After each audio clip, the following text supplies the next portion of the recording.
پاکستانیوں، اسٹیبلشمنٹ کے صحافی انصار عباسی صاحب نے یہ بات کی ہے کہ عمران خان کو 2026 اور اس کے بعد تک جیل میں رکھا جائے گا، لیکن میں انصار عباسی صاحب کے ساتھ بالکل اس بات پر اختلاف کرتا ہوں۔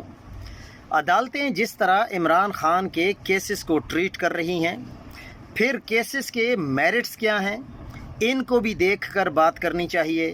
پھر اپیل سے پہلے ضمانت کی درخواست ہوتی ہے جو پچھلے 8 مہینے سے 0 پر کھڑی ہیں۔